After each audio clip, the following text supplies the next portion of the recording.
We got the 96 core Threadripper Pro! Now, we could do a straight-faced review of this thing, tell you all about the hertz and the degrees and the millivolts, but realistically, are you a Saudi oil prince? No? Are you a procurement manager then for a $100 million design firm? Oh no, you're not that either? Well then, realistically, you and I, we're never buying this thing. So why don't we just have some fun with it? Did you know that we are going to make this thing fast enough to set multiple world records, including Cinebench? Yes, we reviewed the script together, like always. Nice. Also, with 96 cores and a new VRM layout, this thing is insanely fast even before you hook up a 5,000 watt chiller to it. It apparently can draw over 1,000 watts on its own. Really, 1,000 watts just to the CPU? Yep. Like through the pins? Yes. That's wild, but not as wild as this segue to our sponsor. Build Redux. They're so into building custom gaming PCs for any budget, they made an online PC builder that shows you how your favorite games perform, so they can start building your perfect rig sooner. They just want to build for you, dude. Head to buildredux.com/Linus and create your new rig today. Ours then was sent over by Falcon Northwest, who told us, don't look that closely at this thing. It was a total rush job. The RGB doesn't light up and this UV printing isn't up to our usual standard, but honestly, we think they're kind of crazy because this thing looks amazing. The chassis was fully designed in-house by their president Kelt, and the specs are mind-blowing. We've got 64 gigs of DDR5 6000 ECC. We have two PCIe Gen 5 SSDs running in RAID 0, alongside a casual 30 terabyte SSD from Micron that Falcon Northwest said, well, you know, for anyone who's doing content creation, they're gonna need lots of storage, so we threw that in there just to make sure. It runs an ASUS TRX 50 Sage Wi-Fi with an insane 43 power phases on it. Really? 800 amp limit? No, that's the old limit. This That's one's higher. the old limit? Shut up. 800 amps was the limit of the old 1-through-1 plane. That's still the limit, but there's power planes on each side of the socket that go to each side of the chip, and you can do them individually. So now we have 1,600 amps total that we can draw, I guess. Where's all that gonna come from, you ask? They swapped out the usual 1,600 watt power supply for a 2,050 watt Silverstone Hella. Hella cool. It's worth noting in North America that power supply is still a 1,600 watt power supply, so you need 240 volts in order to get the whole 2,050, which we have a power supply tester. And we're gonna need it! Enough chit chat though, we promised fun. What do you wanna do first? I want to play City Skylines too. Of course you do. All of you guys know that this game is very difficult to run. Demanding. We have a 1 million population city. This was sent to me by Biffa Plays Indie Games. If we were using the same machine as Biffa, 5800X3D, 4090, and 128 gigs of DDR4 memory, our system would simply crash as soon as the level loaded. Whoa, buddy. Holy crap. I mean, it's not running great. Well, do you want to look at the processes? Holy crap. They were not kidding when they said this game would use the CPU cores you gave it. I have never seen an actual real game use this kind of CPU power. Not even close. Although it's not all of them. Yeah, what's up with that? What's up with these ones? I think it can do 64 cores. Wow. Which is still really impressive. I mean, unless you don't happen to have a 64 core CPU and you want to build a 1 million population city, then it's a bit of a problem. This is totally running now though. Oh yeah, like, it's not great, but you could play it. Wait, we drew up to 1,000 watts already? Yes. I mean, yeah, we've got a 4090 in there, but it's running at 35% capacity. We haven't even overclocked anything yet. Nope. Wow, so lots of them are at lower clocks, but a lot of them are right up at 4.7. Like all of these are hitting 4.7. Surprised it's not 4.8. That's the limit when you're using more than 8 cores at a time for this chip. Okay, what's next? Next is we download a game, because that in itself is fun. Whoa. Okay, that's just reserving space. Okay, I thought things were really crazy for a second there. Oh, look at that CPU usage go, 48%. Holy sh. Yeah, it goes. I've never seen anything even close to this. No, the CPU decode always just starts killing you over about like what, 1 gigabit? Guys, this is Forza Horizon 5. 2 minutes remaining. Did you have to connect to the Seattle server to get the best speeds, or like? No, I just did it. You know what's well, we're peered through Vanix, and I believe Valve is also peered through Vanix, so theoretically, we were always just CPU limited. It's probably also those 4 terabyte RAID 0 drives. To be clear, you don't need that kind of throughput, but the IOPS, the random IOPS, because it's unpacking this in the background. That's why it uses so much CPU. We are writing to our disk at 1.4 gigabytes per second. That is closer to 12 gigabit. Damn. Right, because it is unpacking in the background. I knocked my screwdriver. Now, I know you guys saw this already, except you probably didn't, because if you blinked, you would have missed it in the intro. We're gonna do a quick run of Cinebench R23, and by quick, I'd mean that by the time I finish stalling for time, it will be done. 115,000 points. This thing is definitely a little bit overclocked from the factory. Oh, interesting. So Falcon's tuning it? Well, probably Asus is. Yes, okay, good old multi-core enhancement. Yeah. Let's take it to another level. Okay, so wait, should I just be like dumping fluid into it while you talk through the alterations we've made to this? No, we have to do the alterations. Oh. We're gonna make some alterations, because we thought you guys might get bored of seeing the same old 5,000 watt chiller with the same old 5 degrees Celsius limit. How factory approved are these alterations to hit lower temperatures? So I talked to Thermoscientific. Cool, hi Thermoscientific. Yeah, they were not super happy about what we wanted to do. If our fluid freezes in the plate heat exchanger that they have in there, it will expand and completely write off our entire unit. I see. But they told us how to do it anyway? No. Oh. We are just spoofing it. We're spoofing it. What do you mean by spoofing it? What does that even mean? You're just... That is so janky. Right here is the thermocouple that they use to figure out how cold the water is, and when the water hits 5 degrees Celsius, they turn it off. But if this right here just goes, I don't know, right there, they don't know how cold the water is.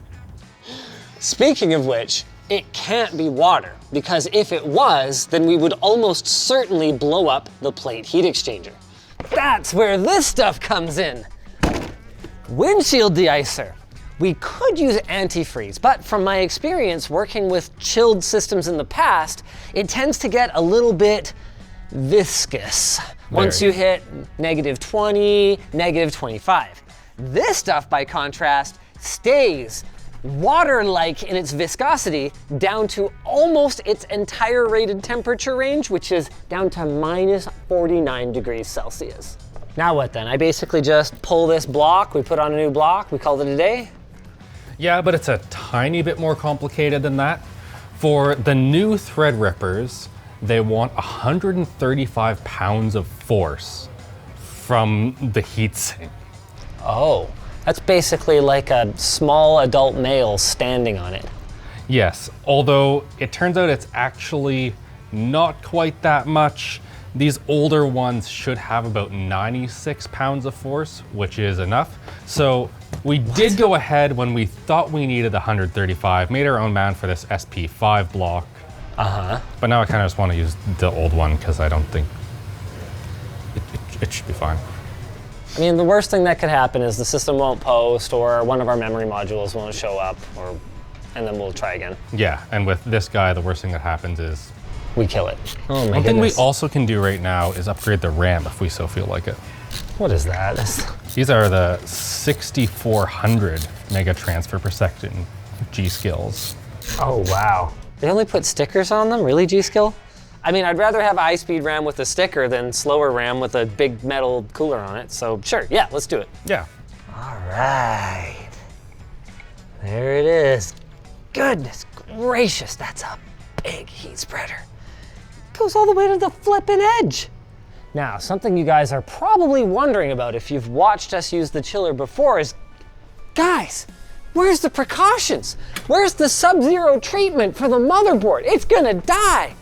And you'd be right. Under normal circumstances, as soon as you go below the ambient temperature in the room by too much, condensation starts to form on your tubes and on your blocks and on the back of your motherboard, which can cause a short, which can cause death. But because we didn't really want to put this motherboard through the shmoo treatment, we came up with a new idea. What if, instead of insulating our system against the cold, we embraced the cold? As long as the environment around it matches that temperature, it shouldn't be a problem. So we're gonna put the whole thing in the environmental chamber set to, what? -20. Sure.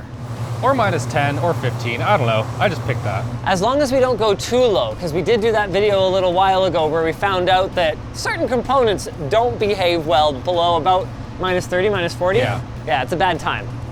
I just want to clean this so we don't get any shmoo on anything when it's hanging out here. Yes, do we want to take the whole thing out? No, I was just gonna kind of leave it oh wait, you were waiting for me to figure it out, right? The fluid in the lines? It's gonna freeze. It might. It's gonna blow up our radiator. Oh crap, all right, yeah, it's gonna have to come out. One moment, please. Okay, time to get frosty. Not frosty, because frost is from the moisture in the air. We don't want that. Is that -20 already? Yep. Heck yeah, boy. Oh God, oh God. Okay. Hi, Hello. are we using worm drive clamps? Yep. Now, under normal circumstances, we would have concerns about condensation buildup on these tubes. But in this case, it doesn't really matter because... Oh wait, we do have a solution Whoa, for that. whoa, though. whoa, whoa, whoa. We have a solution for that. Oh, I didn't really care. I was just gonna let it drip onto the floor. Oh, no, one sec. I mean, okay. There's those, but What is that? it's insulation. That's not insulation. Oh, inside of it is insulation. Insulation. I mean, sure. Fun fact, when we're done with this system is gonna have to sit for probably about 3 or 4 days to let all the sweat, all the water that's just gonna condensate on it evaporate and allow it to function normally. Woo! That's a good noise. No, it's good, it's good, it's No. cycling. It's going. Oh, temp probe thing. Yes. Man, we have gotten so much mileage out of this thing. Yeah. I have owned that since pre-LMG times. Oh, nice. All right, 15. And dropping fast. It worked. Wow. Damn. All right, 128 gigs, DDR5 64 friggin' 100. What else are we doing in here? Other than appreciating this delightful throwback BIOS screen. I think we use AI, the power of AI. What? You want to go back to the warning? Which oh, one? The warning. Oh, this. Oh, sorry. It's like ads. I don't see warnings. A lot of people probably don't, but these CPUs actually have a little fuse in them that will tell AMD if you have overclocked your chip. Now, they promise that they will not deny you warranty if you have overclocked your chip unless you kill it through overclocking. But then Wow. why do it? That sounds like a trust me bro guarantee if I've ever heard one. Manual CPU overclocking. No, Okay, what do we want? No, we don't want any of this garbage manual stuff. Go to AI. Recalibrate cooler. Okay. Yes. More inclined to update. What is this? What is even happening right now? Optimism scale? What the hell is an optimism scale? If it's going to stay as cool as it currently is. I see. Okay, so keep training. More inclined to update optimism scale 100. Okay, were you happy? Sure. What does this do? This just gives it more power and more hertz? I don't know, but Gary said it's really good. That's hilarious. AI Tweaker, after all these years, finally has some AI in it. It was a 100% a branding thing. I think it was back, LGA 1366 was when they first launched that branding. What do we think? Level 4? Sure. This is where you can see that you can actually change each of the CPU rails independently. Wow. So if one of your sides of your CPU is a little bit faster, you can give that one more voltage and give the other slower side less so that it doesn't eat into your like cooler budget. This is great, hey? Not having to insulate, and she's pristine in there. Actually, all that frost that formed before looks like it's sublimated away because I guess the humidity in here is so low. This is awesome. No shmoo. And our CPU's at 9.6 degrees. All right, Cinebench then. We ready? Yep.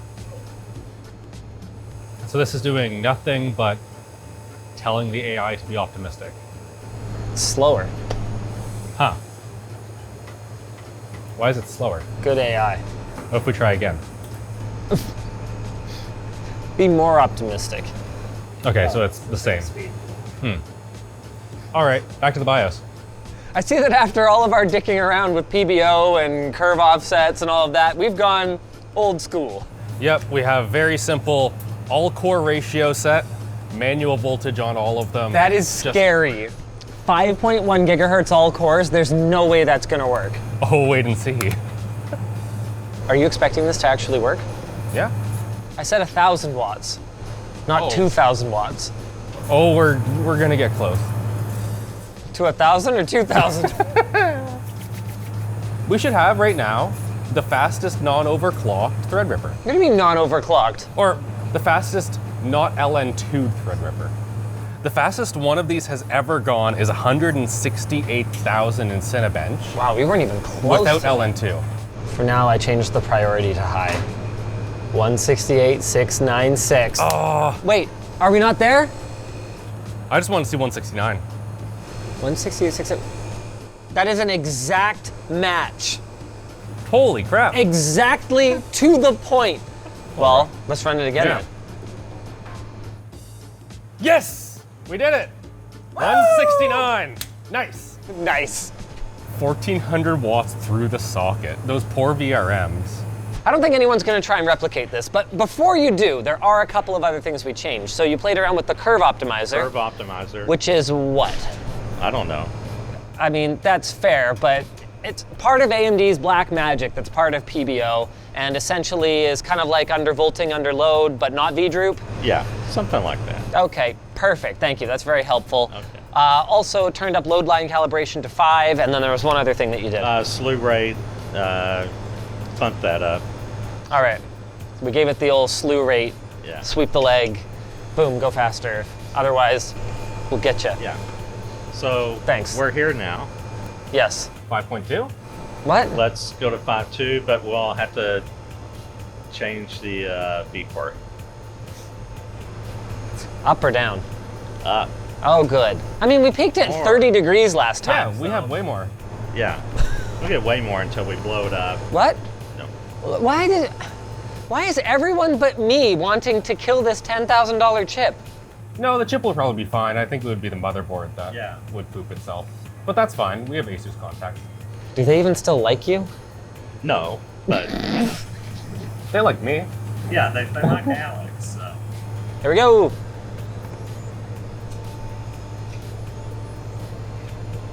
Still can't believe how fast that is. Should we set the 2003 world record? Cinebench 2003? Yeah. Sure. Now this isn't going to hit all of the cores, but the 96 core world record in this is 4,507. Okay. I think we can beat it. Yep, we did. Easy. I don't Doubled even it. know where to find the score in this application. Right there. Oh, they're 8,600. All right, see you later, world record. Yep, hell yeah. Nice knowing ya. I wonder if we could game at this, though. Can we fire up City Skylines 2 again? I have a strong suspicion that we're not going to make it into the game. Does the mouse still move? Oh, yeah. Oh, okay. We're not locked up yet. Here we go, here we go, here we go, here we go. Oh, She's still working, Alex. It's still a system. And there we go. Oh, and there it goes. It hit 1,100 watts for a second there. Our GPU is only running at about 34% utilization. Like, the GPU is not the thing struggling here.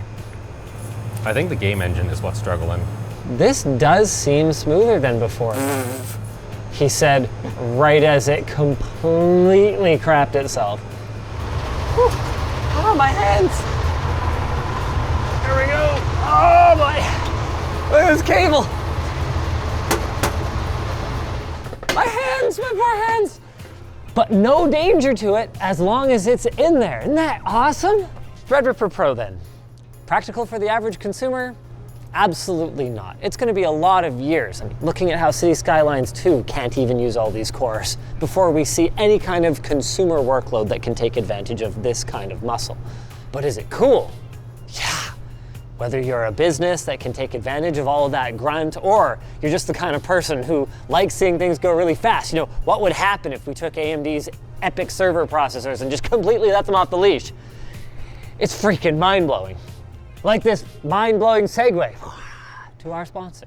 Squarespace. Need a website but don't have the know-how? Squarespace's all-in-one platform makes it easy to get your website up and running quickly, so you don't have to longingly scroll through other people's cool websites and wonder what might have been. Grow your business online through their marketing features, including SEO support, email campaigns, and social tools. Choose from a wide selection of award-winning mobile-optimized templates and check out their commerce platform, which comes with everything you need from merchandising to checkout. I said checkout twice. Haha, love you, Squarespace. There's also analytic insights to help you optimize for performance so you can see what's working well and what needs a little tweaking. If you get stuck on anything, Squarespace offers help guides and a 24/7 support team. Head to squarespace.com/LTT and get 10% off today. If you guys enjoyed this video, why not the last time we went Sub-Zero? When was that? The last City Skylines 2 video. Oh yeah, cool. Yeah, that was fun. More Intel flavored that time though.